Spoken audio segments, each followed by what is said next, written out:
You're listening to Simple Roots Wellness, episode number 143, and today we're thinking about all things below the belt. Welcome to Simple Roots Radio with Alexa Sherm. Alexa believes that simplicity in life is the key to achieving true and lasting health. And now your host, Alexa Sherm. Welcome back to this podcast. As always, my name's Alexa. This is the place to get healthy, live happy, and find more joy. Today, we're talking about the 8 myths associated with the pelvic floor. Yes, all things below the belt. Now, we have guest expert MaryEllen Reider on, and she was already on episode number 108, where we talked about the proper way to do Kegels for men and women. Now, that was such a popular episode, and we started talking about the pelvic floor, and I started to experiment with the product that they founded called the YARLAB. And I really wanted to have her back on because it has been such a transformational thing in my own life. I'm going to share my quick story in just a second about using the YARLAB and what I found.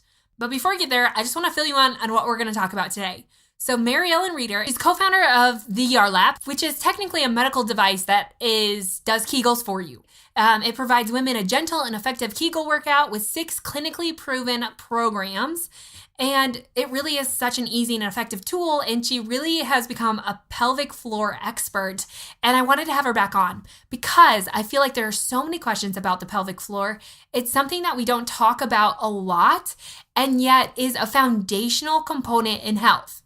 Now, we're going to talk about this in the show, but there's something fascinating that I've been learning lately, and I think it will help pull together why this is such an important topic. So our pelvic floor is obviously kind of at the base of our midsection. It holds our lower extremity with our upper extremity, right? Like it's a pivotal point in our body. And what they're finding is that this point in our body, when it's weak, creates bad posture. And this bad posture, along with incontinence and sexual dysfunction and all these other things, but this bad posture is actually affecting the energy that's going through our organ systems. Now, that's just a little brief snippet. I'm going to give more details of what I'm learning in the show notes and about how so much energy is leaving through our feet and how all that energy, if it was used by our organs, could really create such a huge change. So inside the show, we're really going to stick to the 8 myths of the pelvic floor that you need to know. And we're going to talk about things like Kegels, sexual function, incontinence, testimonials based on the YARLAB, and so much more. So you're going to want to stick around for the show. It's a lot of fun. We talk a long time. It's because MaryEllen's become a good friend of mine. And I really, really, truly believe that their product can change so many women's lives. So I want to share my little story with the YARLAB, and I want you to know this is absolutely not sponsored. These are all of my own opinions, and I really just love it that much.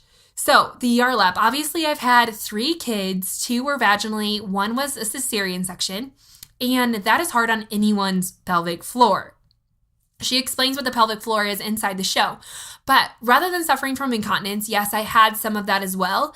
I was suffering from extreme back pain, right? Like I couldn't quite get my posture right. I was slouched over a lot and I felt like I had absolutely no core strength. Of course, I was doing all the things like planks and squats and all the things that are supposed to help, and even Kegels, which I always say wrong, and I'll probably say wrong inside the show too, so just bear with me. But I was talking to a physical therapist about some of my back issues, and if you've been following me, you know I had a lot of lymphatic issues going on too, and he said that so many women and men do Kegels wrong, and it's really ineffective. And so he said one of the best things that you can do is to find a device that actually does it for you, or at least measures the strength in which you're contracting that Kegel. So anyways, long story short, I ended up running into MaryEllen and finding the YARLAB, the product that really is it's the auto Kegel. It does it for you. And it really has changed me. So after just a month of using the YARLAB, I found that my back pain significantly reduced. In fact, I would say it borderline went away, and I was actually able to sit up straighter without all the work.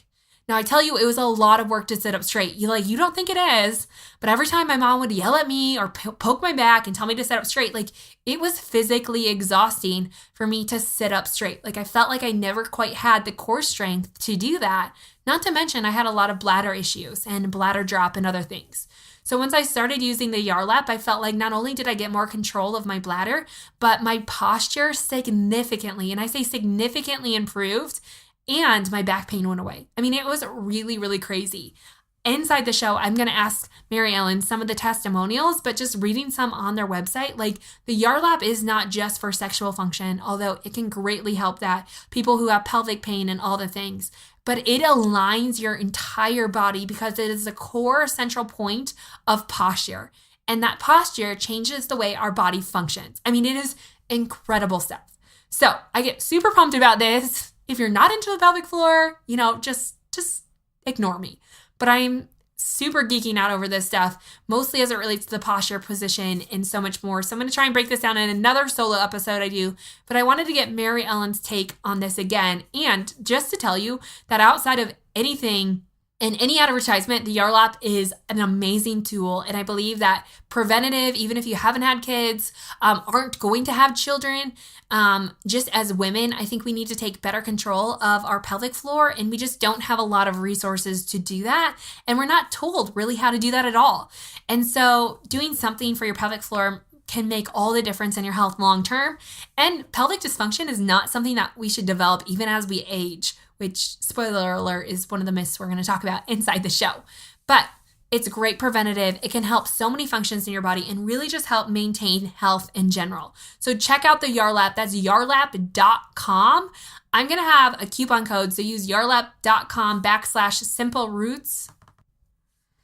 If you want to get a Yarlap, she did give me a special code just for you. So you can use the code Alexa, that's ALEXA, at checkout for 25% off plus free shipping. I'll have all of that in the show notes, which is simplerootswellness.com/143, but use code Alexa for $25 off, which is pretty incredible, and free shipping. I mean, it's super awesome. So make sure you check that out. And MaryEllen is the sweetest. She has talked to so many of you already on the phone about problems and how the Yarlap can help. So if you have questions, please reach out. They are an amazing company to work with, just a small dad-daughter company, and they are just really great people who are changing the world of pelvic health, and they've won so many awards. I'm just gushing over them majorly because it is such a great and awesome tool that I think so many people can benefit from. So try the Yarlap. You can use code Alexa at checkout for $25 off and free shipping. All the information is in the show notes at simplerootswellness.com/143. Now let's get right to the show. Welcome to the show, MaryEllen. This is round 2 with us, and I have been so excited to have you back on the show and talk about a subject that I really do love. I don't know, I get giddy about this subject of the pelvic floor because it's such a huge problem, and yet one of those things that I feel like as women, and men, we just kind of don't talk about it or just accept the fate of whatever is wrong with our pelvic floor as normal, and it is not. And you're the perfect person to break that down. So welcome to the show again. Thank you so much. I'm so excited to be back. And yeah, I'm so excited to be talking to you about this because I feel like we can go back and forth, and it's just basically we're just preaching to the choir with each other. Yes, I was thinking the exact same thing. Yeah. It's so good. And I said in the intro, I have been using your product called the Yarlap, and this is not a sponsored podcast at all. I legit just love it so much, and it has totally changed my health for the better and so many things. It's been transitional in my life, and I think that that's a huge misconception, which is what we're going to talk about today, is all these myths that we have to do with pelvic floor dysfunction. And it's something I kind of always knew about, but it wasn't until you totally enlightened me on the subject and I started to really experience health. Why does it take experiencing true health for us to recognize how bad it was in the beginning? You know what I'm saying? I feel like... No, I totally understand. I think that women, we basically are just kind of in this, and we're basically just told this is how it is, roll with it. And so we don't realize that something isn't normal until we're kind of at the very, very bottom. Mm-hmm. Right. And it's so much better to do it preventatively, even everything is, right? So even if you're not there yet, the preventative mechanisms of dealing with the pelvic floor is huge. So later on, there's not more and more issues. So brings me to point number 1. I just want to clarify that pelvic floor dysfunction is not normal. It's not even something that you should expect to happen as you age. So I want to dig into 8 big myths about the pelvic floor dysfunction and how we can make it right again. Now, before I we get there, you were on another episode, which I'm going to link up in the show notes, talking all about pelvic floor dysfunction and what it is and how we can get it and really ultimately how we can fix it. We're going to take a deeper dive, but I just want you to clarify again in case people missed that episode or new here. What is pelvic floor dysfunction and how is it affecting our body? So pelvic floor dysfunction is a really broad subject. In my area, my area is the urinary incontinence part. And if you have pelvic floor dysfunction, go to your doctor, talk about it, open up that conversation. But when it comes to like urinary incontinence, which is a very common one, which is where you have little bladder leaks unexpectedly or when you don't want to pee, you pee. And that is from a weakened pelvic floor muscle. And so when your pelvic floor muscle weakens, if you kind of think of your pelvic floor muscles like a hammock that run around the pelvic bone, everything starts to sag. And so your body, your bladder, your uterus, and those visceral muscles or visceral organs start to fall on top of each other. Mm-hmm. And your bladder's at the very bottom of that. So when you laugh, you sneeze, or you cough, you put a lot of pressure, and that pressure just squeezes the bladder and you pee a little bit. Others are like urge incontinence, where you have like your muscles are atrophied, they're weakened. And so the nerves around it basically just randomly spasm and you leak yourself and you're like, oh my gosh, I got to go. And you pee. Mm-hmm. And that's incredibly common. Urinary incontinence affects 1 in 3 women. It's so common, but it's not normal. And I think that in the previous episode, we talked about it and we really got into, there's a big difference between normal and common. Mm-hmm. And just because something is common doesn't mean it's normal. And I think that this subject is like one of those things where for women, it's a big, big issue where common is not normal. Right. Yeah. And I love how you said that because it is so true. I think it just becomes one of those things as women we expect to happen, especially after we give birth or as we age. And it doesn't have to be that way. Like it shouldn't. Now, when we attach this to the whole body before we get into the myths, like the pelvic floor is attached to so many different organ systems, really the entire kind of nervous system. Like I feel like some of the things that I noticed was my back pain went away. I feel like the mom pooch that you know, like you're quote unquote stuck with for the rest of your life has significantly gone down. Like no amount of crunches was going to fix that. But I found that strengthening my pelvic floor has like pulled everything together and not only like helped my bladder, but I feel like so many other things, like even my lymphatic flow has changed. So can you give us some like linkage to what you know about how this is not just affecting incontinence and sexual health, but so many other things? Yeah, absolutely. So I work with Yarlap. I'm one of the co-founders, but my dad actually is another one of the co-founders. It's a little daddy-daughter company.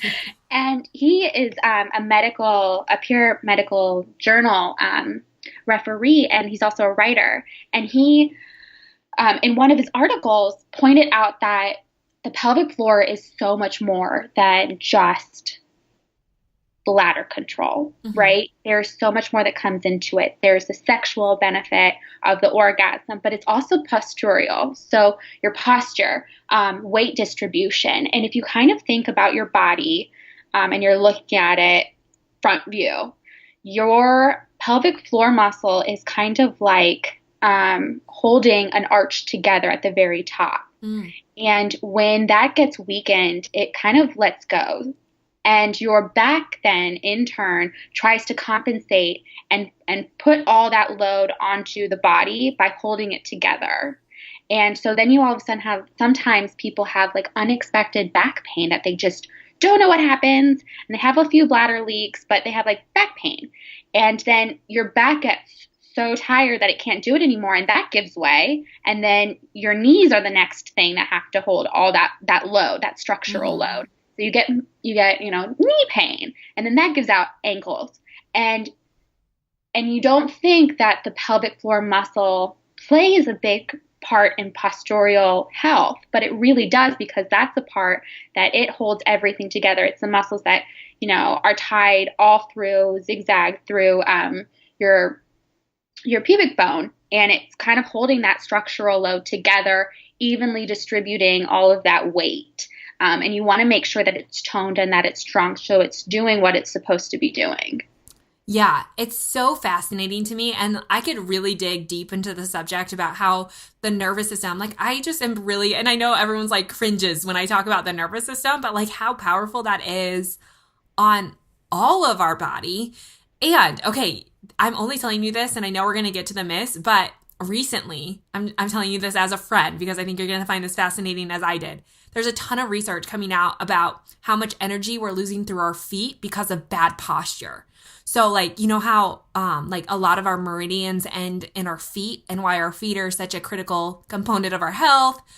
Have you heard all that, right? Okay. Yeah. So there's like there's new studies coming out about how bad posture has affected our feet in such a way that we're losing so much energy out of our feet that we're depleting the energy from our organ systems, because a lot of our organ systems, meridians, go to our feet, right? Like this whole nervous system component. And so like think of like people's thyroid health and even sexual health and heart health, right? Like all of those are connected from our feet all the way up to our organ systems via the nervous system.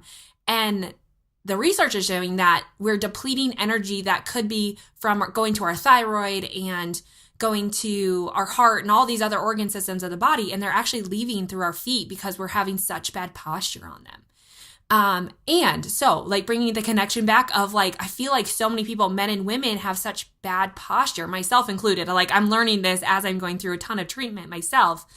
But and one of the reasons I feel so much better now that I've used the Yarlap and strengthened the pelvic floor is simply because I feel like that posture has helped me to maintain my energy where it should be going, rather than letting my nervous system kind of deplete it all based on just poor health. Like, right? Like our pelvic region is like the central, like it's around our midsection, right? It's holding everything together. Right. I'm like sitting here cheering. Like, yeah, you can't see me, but I'm like literally cheering. Isn't that crazy though? Like, I mean, I feel like it's like fascinating research because we know that like on the earth, our feet touch the earth and we get so much energy based on our feet alone. When people, you know, used to walk around barefoot, why they had so much more energy than we do now. But like now we're losing so much, like depleting just so much through bad posture, which makes so much sense.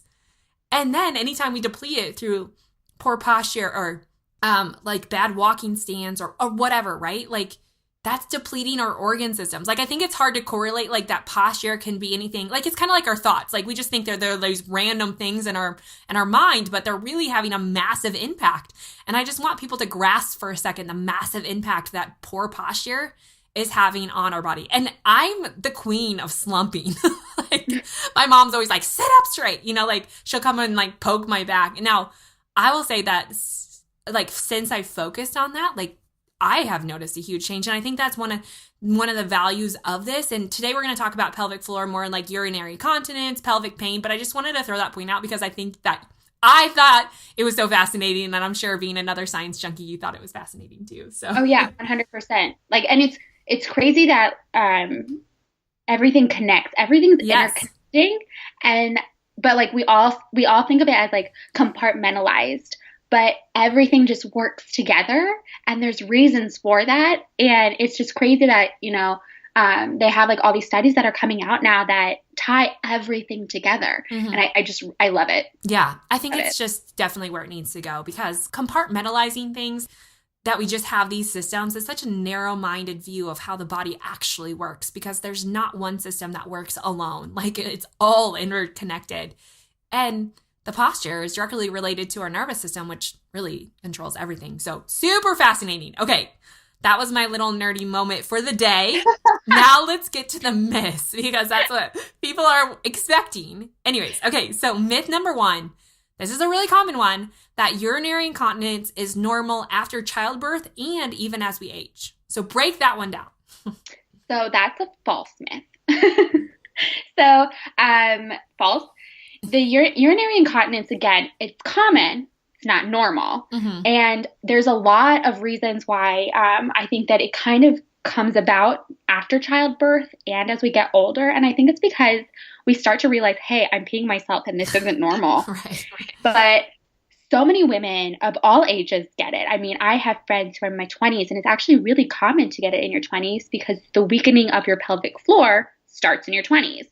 So by the time you're in your 30s and you're told to do Kegels, it's really, really hard. And oftentimes it's almost impossible to do them self-taught. And you have all this pressure from the baby, from pregnancy, from 9 months Right. on the pelvic floor, and then you go through childbirth, and as we all know, that's a lot of pressure on your pelvic floor right there. And so a urinary incontinence postpartum is very common, but getting that treatment, doing those pelvic floor workouts, is very crucial. Mm-hmm. And it's not normal. That myth of having urinary incontinence be the new normal after postpartum or as you get older is false. It's all about strengthening and toning that pelvic floor muscle, and you want to isolate those muscles and work them. Mm-hmm. And I think that's big. Yeah. And we're going to talk about how you can do that at the end of the show. We're just going to break down the myths first before we get to like the nitty gritty. Here's how to do it. Because I do have some questions about it now that I've been doing it for a while. So myth number 1, it's not normal to have incontinence after childbirth or as we age. And I love that you said just because it's common doesn't mean it's normal. Like, I think that is like the big point in all of this. I love that quote so much. Yeah, I tell that to everybody because I talk to a lot of the women who call us and they're like, well, I know that this is normal. I'm like, let me stop you there. I'm like, no, that's not normal. It's just really common. A lot of a lot of people that you know, friends, family might have it, but it's not normal and it's not something that you should live with. Mm-hmm. And I think that we've kind of twisted urinary incontinence into this idea of like, this is my new normal. This is my new thing. I guess I'm just going to have to live with it. And trying to change that mentality is really hard. Right. Yeah. I mean, it's super hard because, like you said, we've normalized things that shouldn't be normalized. And we see this across the web of health. And this is a really big one.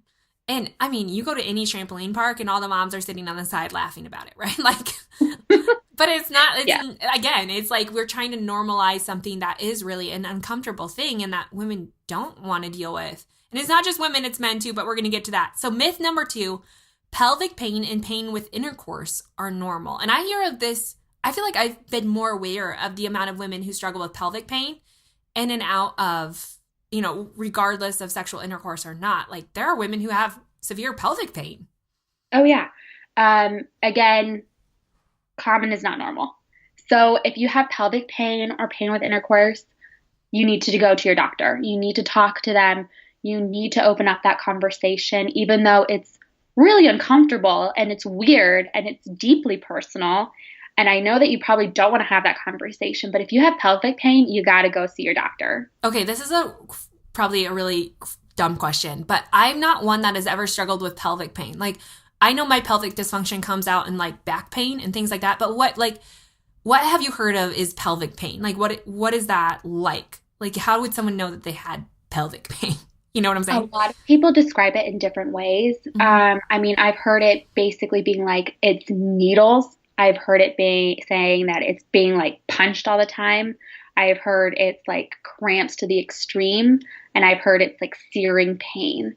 And I think that pain for anybody is all different and it's all very personal. Mm-hmm. So if you're feeling something that's like a little off or it's uncomfortable and it's in your pelvic region, like, go to your doctor. It's better to be safe than to be sorry. Right. And just to have like that pelvic pain, and if you have that diagnosed, you've got a starting point of where to fix it. And you need to, like, I can't stress that enough, that you need to go see your doctor, open up that conversation, tell them what you're feeling. Don't be afraid. Don't be embarrassed.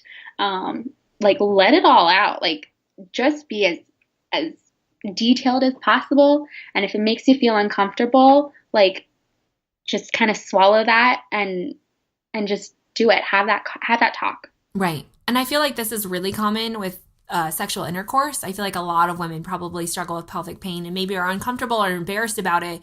But okay, this is another question that came to mind. When people, like, cyclically, right, when they get cramps, are there cramps, like, if you have pelvic dysfunction, are your cramps technically worse, or do you feel like that's just all hormonal anyways? I feel like that's just different person to person. Mm-hmm. I know that some people who don't have pelvic floor dysfunction have like the worst cramps ever. So that's probably more hormonal than dysfunction. Yeah, I think that's my personal opinion on it. I know some people who have pain with intercourse, and there's new, and they thought, like, you know, sex is out, I'm never having it. And there's actually like all these new gadgets and toys that are coming out to help with pain with intercourse, because it's actually a lot more prevalent than you think. Right. Just nobody wants to talk about it. Yeah, but you even hear about it monthly when women have to use like, tampons or menstrual cups or something like that. That can be a very painful thing. So this might be more information people want to know, but what is causing that? Like, is it literally like just the collapse of the muscle, or like why is there pain with pelvic dysfunction? It can be a wide array of issues. I'm not a doctor, so I can't like diagnose anything, and I can't speak like an expert on pelvic floor pain. So for everybody who's gonna, whatever, I know that for some people, pelvic pain can sometimes be related to cancer. It can be also with like hypertonus, which is just a really, really tense muscle, a pelvic floor muscle. Mm-hmm. And I know a lot of people who have had hypertonus, and for them, it was just like sex was impossible because that muscle is, in their words, clamped shut. And they sometimes don't have control over it. Sometimes it's fine. Sometimes when they're stressed out, it's not. And I tell them everything is the same. Just go to your doctor, talk about it. Like, your doctor is there to help you. You just have to relay all this information and get personal. Yeah. Like you said, it's not normal. Okay. Myth number 3, pelvic floor dysfunction only happens if you're a woman. False. So pelvic floor dysfunction can happen if you're a man or if you're a woman. We both have pelvic floor muscles, and sometimes those pelvic floor muscles don't work how they're supposed to. And it can happen if you're a man or a woman. And if you have that pelvic floor dysfunction, you think you do, go to your doctor. What are some symptoms in men? For men, a lot of urinary incontinence is one of them. And a lot of people don't realize that guys actually have it. They don't have it as high of a rate as women do, but they actually do have urinary incontinence. We can all do Kegels, doesn't matter. So pelvic floor dysfunction can happen if you're a man or a woman. You have bladder leaks, ED, that kind of stuff. Yeah, probably postural stuff too. So really similar to women. We just don't think about it in men because they're probably even more quiet than women are. Right. About like it who wants, and I think that that's the whole idea is like, who wants to go to the doctor and say like, I pee myself on a regular basis and I'm wearing diapers or I'm wearing pads or, something like that. It's so embarrassing. But when you get personal and you get, deep into this conversation, there's just a better communication, a better diagnosis. Right. Yeah. Yeah. So cool. Okay. Myth number 4, Kegels. I always say it wrong. Kegels will cure all of your pelvic health concerns. No, I wish, but no. In fact, most people do them wrong, right? Like, let's just be. Yes. No, that's actually really fun fact. Well, not so fun fact, but there's like a study that says like well over 50% of women cannot do Kegels correctly, even when they're given written instructions. And it's because those muscles are so hard to isolate on their own that we end up using different muscles or the wrong muscles, or we're just not doing them, but we think we are. And then we blame the Kegels because they're not doing what we're supposed to think that they'd be doing. But in reality, it's because you're not using the right muscles. And so that it's like this whole vicious cycle. And I always I don't know if you've ever seen Bridesmaids, the movie. Yeah. But when like she's on the airplane and he's like, you need to leave. And he's like, you have 3 seconds to get back there. And she's like, well, you already set me up for disaster. Yeah. I literally, whenever somebody's like, I'm trying to do Kegels on my own, like that's what I think of is that scene. And I don't know why, but it's just so hard for us to do Kegels because you have to do them so many times and you have to use the specific muscle and you have to isolate that muscle inside of you. And it feels like we are basically set up for disaster. Right. Well, it's not something you can just like have a trainer help you with. Like, I mean, it's like the muscle group that you can't see. Right. Exactly. Because it's tucked up inside of you. But yeah, Kegels is not a cure for all pelvic health concerns. It's really good for preventative health for like stuff like urinary incontinence, and making sure that you're able to relax and clench on command, which helps with, birth, for instance, being able to relax your muscles on command. That Kegels kind of help with that, but it's not a cure-all for pelvic health concerns. Right. Yeah. Totally. But yet that's the thing that we're told most often to do without really any direction. I feel like there is direction, but it's, like you said, it's super hard for most people to follow. Right. Okay. Myth number 5, all pelvic health dysfunction is caused by a problem in the pelvic floor. No. So pelvic health dysfunction can be a lot of different things, right? Like you have like sexual health pelvic dysfunction, and that can be, from your pelvic floor health, but it can also be psychological. A lot of times you can get up in your own head, and that causes a whole separate array of issues. And even with like urinary incontinence, for instance, that is very hard on your psychological well-being because depression, you have a higher rate of depression if you have urinary incontinence because, and it makes sense because you basically think like, I'm the only one who has this problem. I have to live with this forever. There's no immediate cure for it. And like, this is my new state of being, and everybody's going to make fun of me if they know that I have it. And it kind of makes sense that you isolate yourself and you get depressed and all these other sort of things that happen. And it can be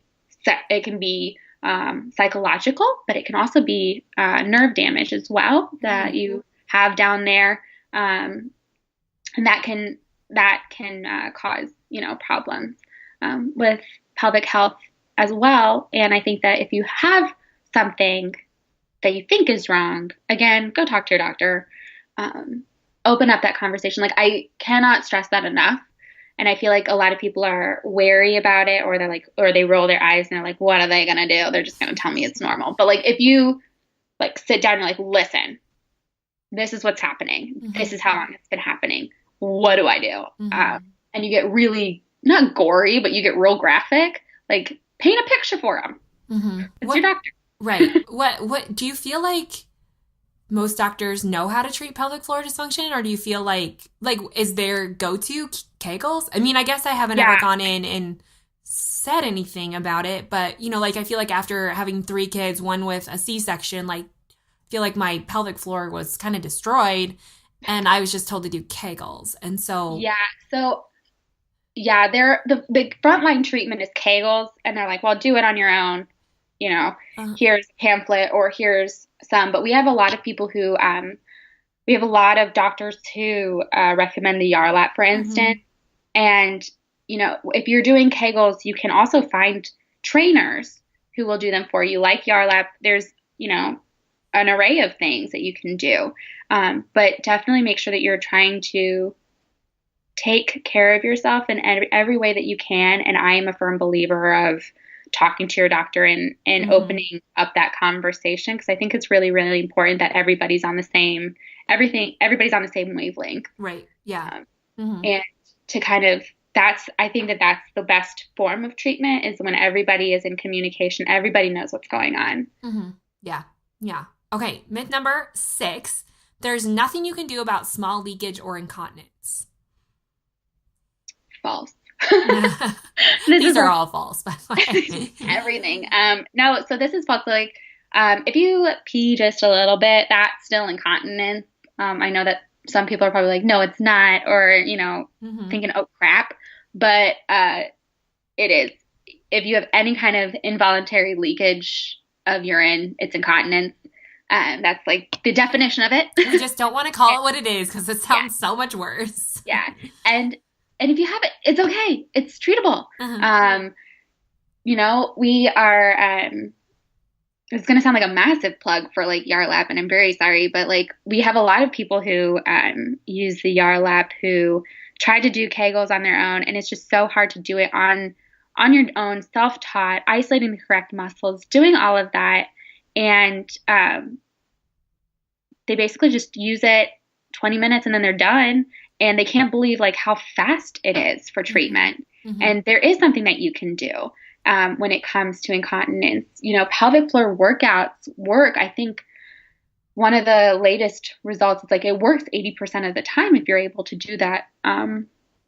If you're able to do those workouts correctly, you can do something about it because it is treatable, like 75 or 80% of the time.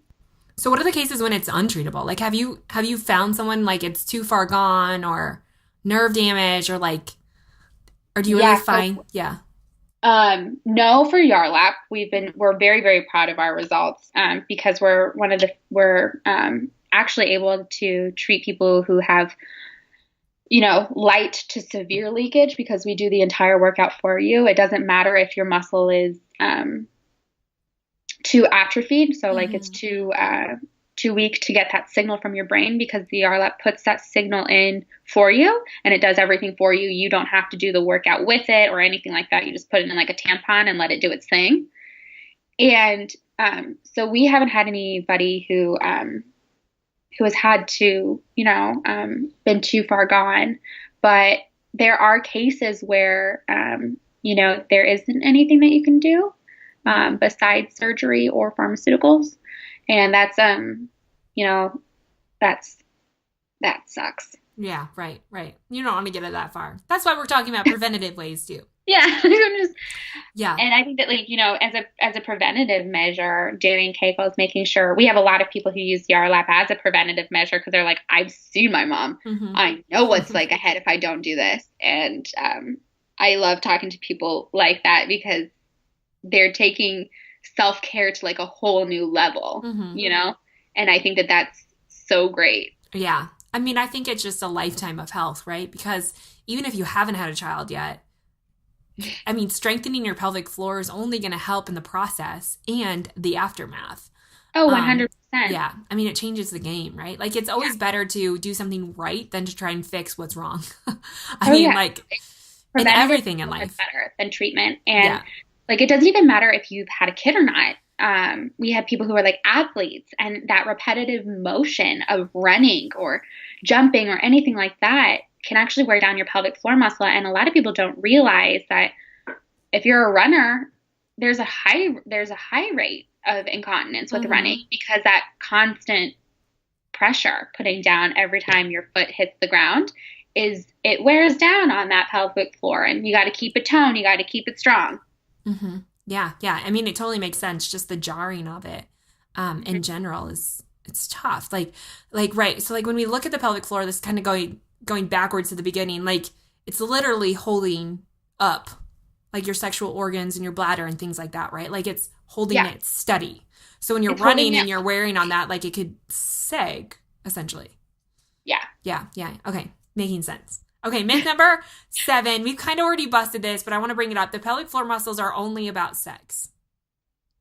No. Big no. So, I think that we said, before, the pelvic floor muscles are not about sex, just sex. Mm-hmm. I think that that's where we read a lot about it, in, big time magazines. They're like, do your Kegels because it'll be better in bed. So I think a lot of that is associated with sex, and also, Kegel himself in the 1950s associated those exercises with sexual performance. Mm-hmm. And so it does make sense why people think it's only about sex, but it's so much more than that. It's about bladder control, your overall health, posture, all of it. It's all intertwined, because that pelvic floor it's a very important part of your health, because it keeps everything aligned. It keeps everything in place. Right. Yeah. And I mean, even going back to sex, like we say it's only about sex, like it's a bad thing, but like just the health functions of like a woman orgasming is massive for her.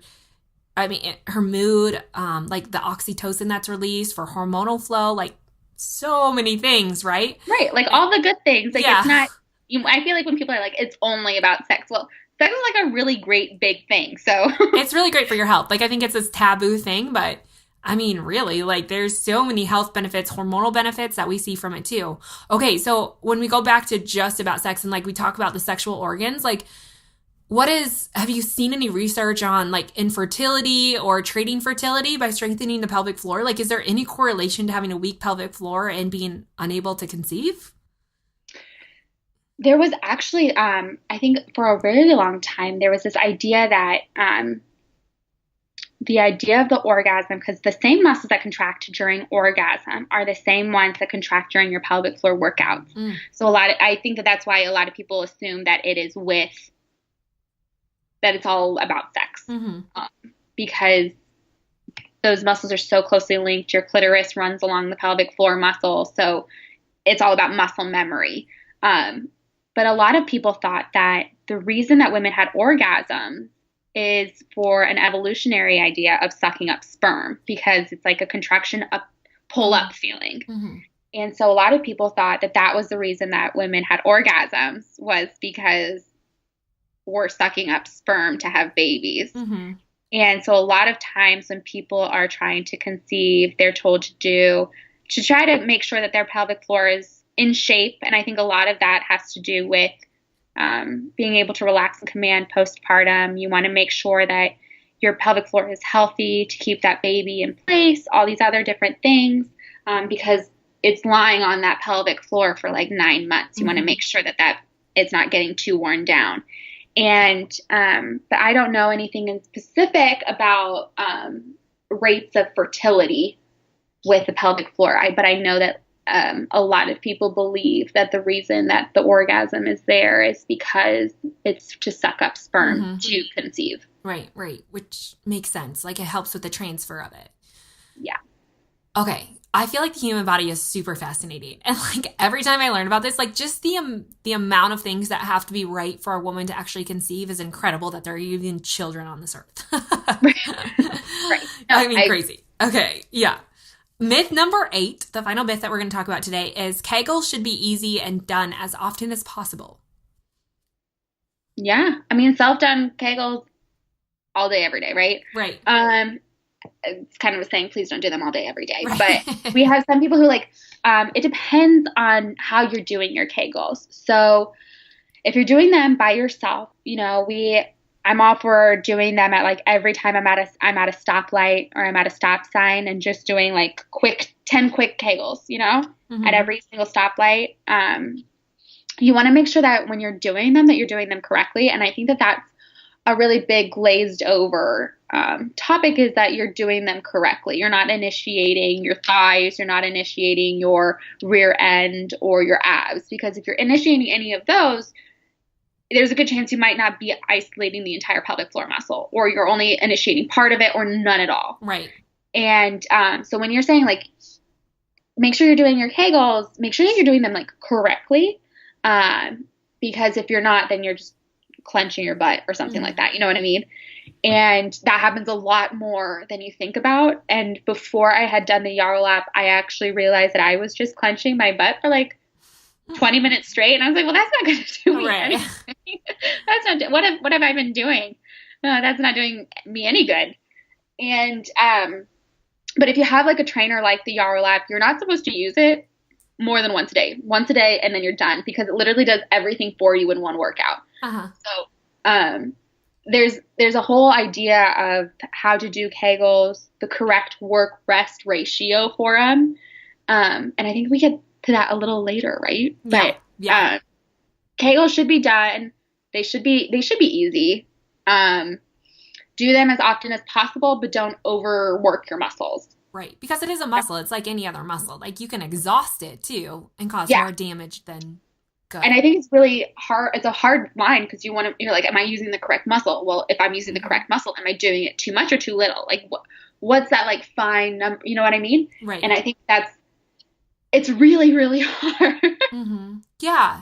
No, I mean, honestly, when I started learning about pelvic floor dysfunction, like, I have a physical therapist friend, and he was the one that kind of brought it to my attention about how many women struggle with this, and like how many knee issues and hip issues, and like basically every issue he sees could probably be linked back to pelvic floor dysfunction. But for him to just tell people to do Kegels it's kind of a double-edged sword, because most people aren't doing it well, and then they're exhausting other muscles. And really the only way to tell is to use an external device that can do it for you. No, I'm not saying you can't do it right, but I think that there is training that's involved in it. And I think it's a hard, I think Kegels are harder than, they should be easy, but I think they're harder to actually do right than we want to believe. Oh yeah. I agree. Yeah. So for someone who doesn't have like an external device like we're going to talk about, what is the right way to do a Kegel? So the right way to do a Kegel, if you want to make sure that you're relaxed, obviously. And this is just how I think it's the easiest. If you're like sitting or standing or you're lying, make sure that your knees are slightly apart. And what you're going to slowly do is you kind of think about slowly tightening your pelvic floor muscles. A lot of people think of like a string attached to your pelvic floor muscle, and you think about pulling it up. Mm-hmm. And you slowly squeeze it, and it should be like a squeeze and up movement, a clench up. Mm-hmm. And you want to make sure that you hold that clench for 5 seconds, relax it for 5 seconds, and then just keep kind of doing that over and over and keep repeating that. And make sure that you feel, I think it's easiest when it's like you feel like there's a string from the top of your head down to your pelvic floor muscles, and you're kind of slowly pulling that string up, holding it for 5 seconds, and then releasing it, pulling it back up, and then releasing it. And you kind of want to perform that exercise at least 3 times a day, and you want to do that. I know this sounds terrible, but for the rest of your life. Good luck. Like, yeah, that's daunting, isn't it? Yeah. And but like you want to make sure that you're doing that, and you're repeating that over and over again. You can do them in cycles of 10 or in increments of 8, but you want to make sure that it takes about 5 minutes if you're going to do them 3 times a day. Mm-hmm. And it's hard. It takes a lot of concentration, and you want to make sure that you, again, are not squeezing and tightening the muscles in your back, your thighs, or your rear end. Because if you are, you're probably initiating and engaging the wrong muscles, mm-hmm. and you're not going to get the benefits that you're looking for. And so really make sure and to focus that you're using the right muscles. And I think that's, again, it's so much easier said than done. Right? Right. Yeah. I mean, it's just always been such a battle for me. And that's why, like, I went to an external device, like we're going to talk about in a second. But it really did change the game because I just felt like I could never get a handle on Kegels. Now, I did do like some research on doing squats a certain way, and like that can tighten those muscles. But again, you have to do the squats repetitively because it's consistency that's going to strengthen that. So outside of like doing Kegels, what are the top 3, like, I don't want to say that yet. What are some other ways that we could strengthen the pelvic floor? Like, is there like a certain type of crunch, planks, squats? Have you read anything else that works? It's weird. So I have read that like performing all of those things actually can wear down your pelvic floor muscles. Yeah. So because it's like that constant strain. Right. And people don't think about that because you're like, okay, well, if I'm doing a squat, I am, making my butt look good. I'm making, right. My thighs look good. I'm getting everything in place, but it's actually really strenuous on your pelvic floor muscles. Yeah. So if you're going to do that, make sure that you also are doing your Kegel exercises alongside of it. And I think that that's why everybody, all your doctors, all your PTs, everybody will say, do your Kegels. And it's because it's not just an in-bed exercise. Mm-hmm. It also should be done like when you're at the gym or something, because it's just as important to be toned on the inside as it is to be on the outside. Yeah. Yeah. Right. Makes total sense. I mean, it does. Okay. Let's talk about the Yarlap. Because, like I said, this is not sponsored at all, but I just really feel like it's made such a value in my life and so many people's lives since you've been on the show last. That's why I wanted to bring this up again, because it is a foundational tool that we can use that doesn't require us doing any kind of crazy work on our own, right? Like, this is really doing the job for you and seeing massive results from it. And I'm saying like really big results can be seen. And maybe I'll have you share a few of the testimonials you've seen. I already shared mine, but like talk specifically about why the Yarlap makes a difference in pelvic floor dysfunction. Oh, well, thank you. That's like really nice of you. Yeah. Yeah, I think that the Yarlap, the great thing about it is that it takes all of that guesswork out.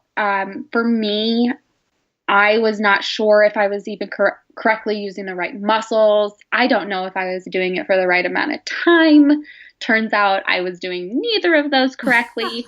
And that's like the beauty of the Yarlap is for me, especially like when I did it, I thought, oh my God, wait, what's happening? Because all of a sudden muscles in my body were moving, and they were muscles that like I had never felt before, to be honest. Right. And I was like, oh, like this is what is supposed to be happening. Like this is what a Kegel is supposed to feel like. It's so much different than what Right. I've originally been doing. And it takes all of that guesswork, all of that wondering if I'm doing it correctly. Am I doing it for the right amount of time? Am I working, resting it correctly? You know, because even when you're doing squats or something, you were like, hold 10 seconds, rest. Right. Hold 10 seconds. And for the Kegels, I'm like, is that the same like idea? Hold 10 seconds, rest 10 seconds? Like, what am I supposed to do?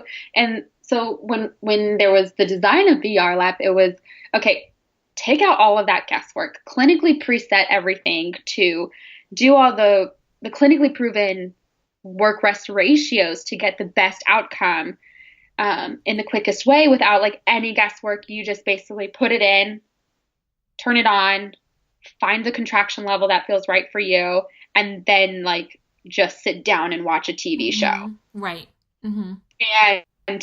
And for me, that's like exactly what I need, because I'm not like the most athletic individual, especially when it comes to like, am I doing it correctly? Am I initiating the right muscles, like squats or whatever? I'm like, is this right? Is my knee bent to the correct angle?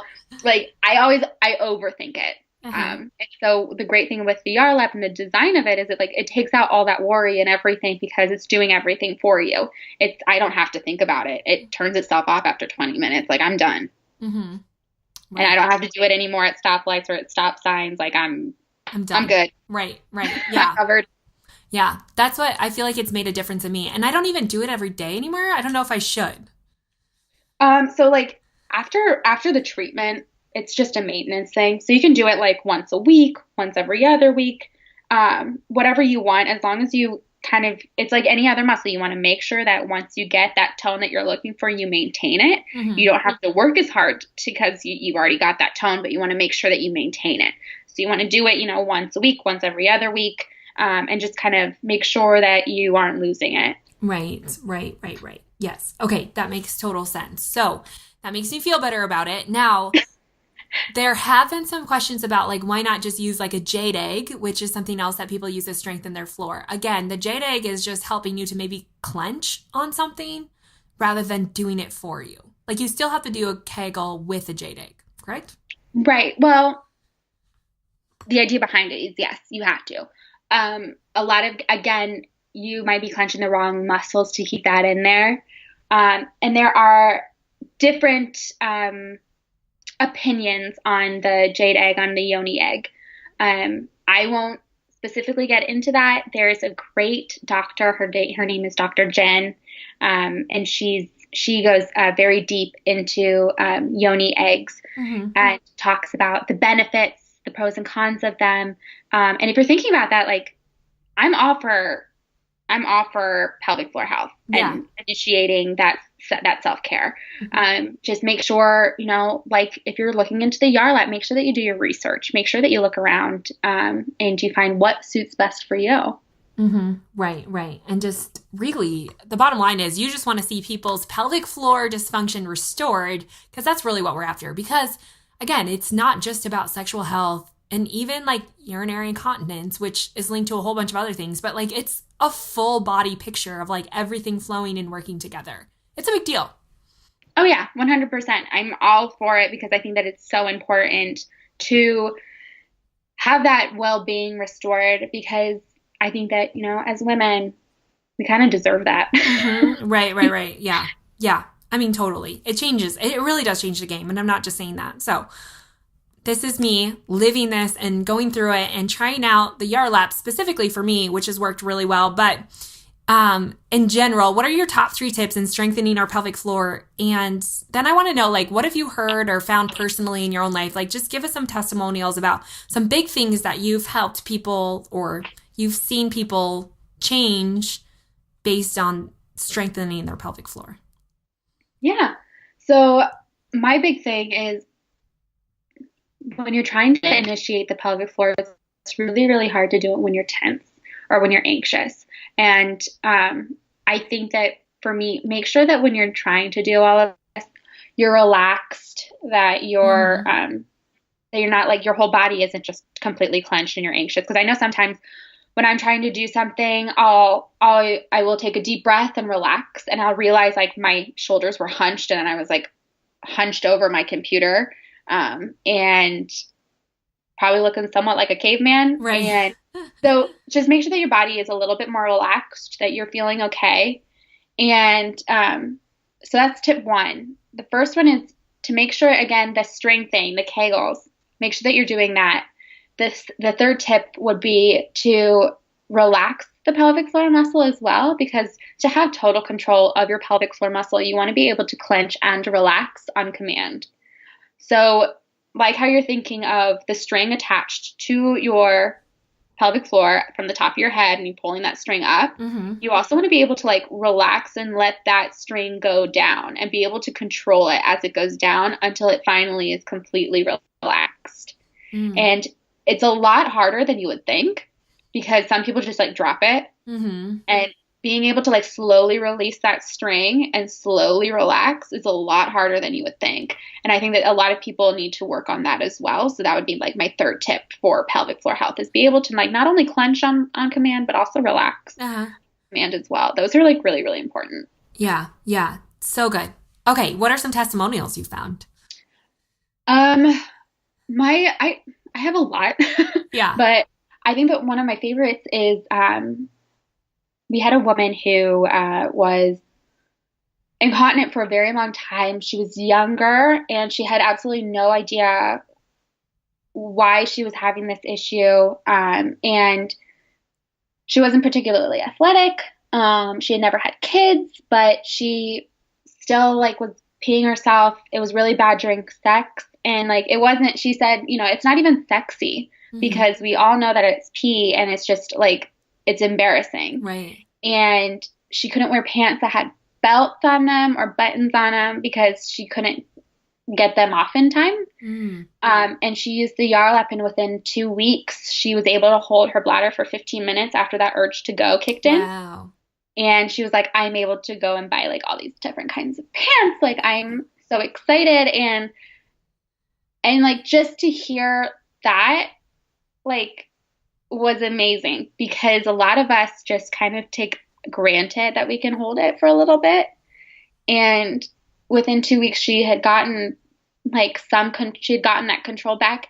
And I like cried when I read it because I can't imagine the frustration that she was living in before it. And then to get something and just basically look at it and go, well, this is like a final hope. This is like a Hail Mary. And for it to work made me so unbelievably happy. And I've like kept that testimonial in like a little file on my computer. Yeah. It's such a crazy story though. I mean, like, life changed, right? Right. And we have so many different stories that are like it, where it's just, they got this because it was just like, well, might as well. Like, what have I got to lose? And then it actually works, and it says what it's going to do. And for me, when I get stuff like that and I hear stories like that, it makes me really, really happy. And it doesn't matter what age you are. I mean, this girl she was younger. And by like younger, she's like in her 30s. And then we had somebody who's in their 70s who went to bed at night and would pee and soak through her pants. And she was like, this is so embarrassing. I don't want my husband to know, but he clearly knows. And that sucks. And I feel like I'm too old to be doing something. Well, first of all, age doesn't matter. Right. Like, you're never too old to try to self-care. You're never too old to like try to help yourself in the health department. And she got it, and it's the same thing. Like, within a few weeks, she was down to like a panty liner that she hardly ever even leaked in. Right. And then like slowly those calls slowly started turning into like, oh my God, I'm now having like better sex than I did when I was 50. And like the craziest stories, like sometimes she would go into like detail, and it's just, the greatest thing because they have like this newfound confidence. And I'm all about that. Like, I love it. I think that it's so great that you took the initiative to help yourself. And then all of a sudden you got this new confidence, this new self-esteem that can't be broken. And I love that. And I'm so happy to be part of that. Yeah. Yeah. It's so crazy. And I think that sometimes we just wrap up all these pelvic floor dysfunctions as like urinary incontinence, but it can be so much worse than that. And sometimes we're not even linking it. So it's so cool to see those and to see and recognize that there are a lot of women out there and men who suffer from this. And yet there's great solutions too that can help. And it goes to show what prevention can do so we don't end up like one of those women, right? Yeah, there's a lot of like preventative measures that you can do. So again, making sure that you're toned, you're good. Again, like it's just never too late to take initiative to help yourself. And that's another a heartbreaking thing is, we'll get some people who are a little older that'll call in and they're like, well, will it help me? I'm blank age. And I want to be like, yes, it'll help you. You're good. You're right. High five for even like calling and asking. And I wish everybody kind of had that initiative, to take care of themselves in a preventative or like a treatment kind of way. Yeah. Yeah. So cool what it can do. And so that's our encouragement with this is really why I wanted to have you back on was to just share some more information about this and to bring light to a subject, again, that's so taboo and maybe not even talked about. And yet such a huge, huge problem, and one that can be fixed and prevented in such easy and simple ways, and not even just, like we said, pelvic dysfunction, but like how that interferes with the entire body system as a whole. So cool. Thank you so much for being on and sharing this information again. It's been a blast. Yeah, thank you so much for having me. I always love coming and like talking to you. It's so much fun. Oh, good. I'm so glad. Before you go though, I do have a few quick fire questions. We did these last time, so I'm going to change them up a little bit on you, and then I'm going to have you tell us where we can learn more about you. Okay. So are you ready? Okay. Since we talked last, have you found any new resources in health, books, products that you really love and you want to tell us about? Oh my gosh. I'm such a creature of habit. That's okay. Sometimes that's right. The best. Like I just feel like I'm in the same, when I find something that works, I just kind of stick with it. So I don't think so. I think same old, same old. Same old, same old. Okay. Have you read any new books that you really like lately? I'm currently reading, I know this is a weird book, but I'm reading, Bad Blood. Have you heard of that? I haven't heard of it. Maybe I've heard of it, but I haven't read it. What's it about? It's about the Elizabeth Holmes startup with Thanos, and how how it kind of came to be and unraveled. And I just started it like yesterday, but I'm slowly kind of getting in like the nonfiction world. I was in the fiction world for a very long time. Yeah. Sometimes it's fun to mix it up though and like try something. Oh yeah. I mean, I read Tina Fey's book, Bossy Pants. We talked about that last time I was on here, but like, I love that book. Like that, I was on to like memoirs for a really long time because of that book. Yeah. So. Yeah. So funny. Okay. Last question. What's the best piece of advice you could leave us with today?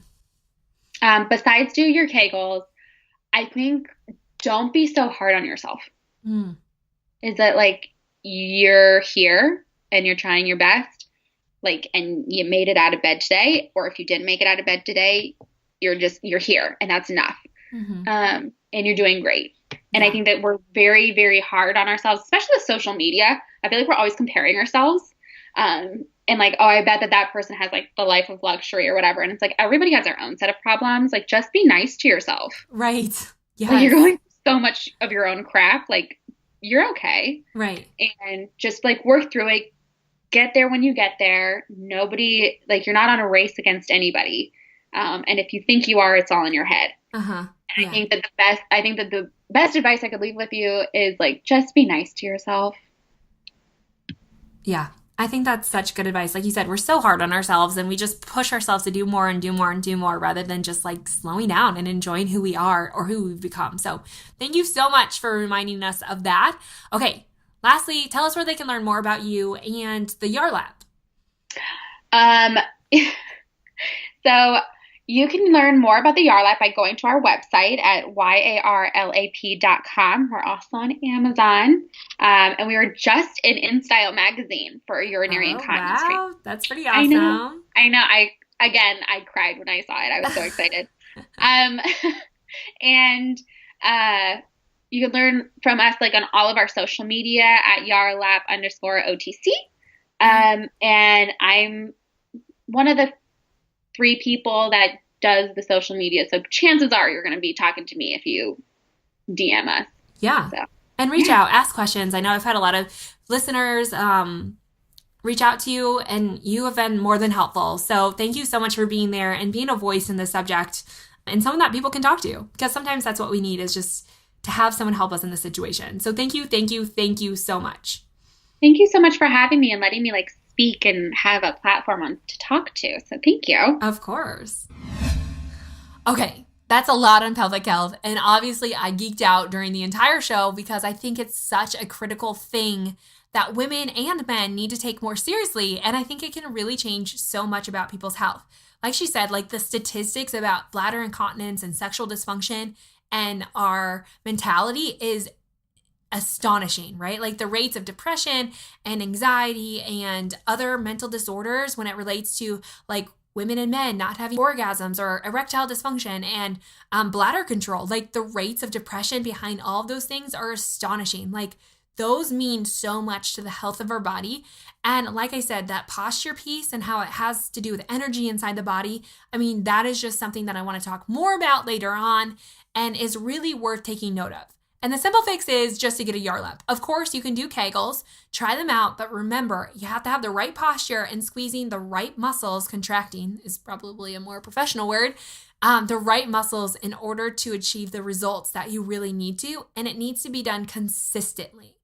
So do that, focus on it, and I can assure you, you're going to see great change. Even if you don't suffer from anything, the preventative necessity is huge. Like I said, it's always easier to better something that isn't broken than try to fix something that is.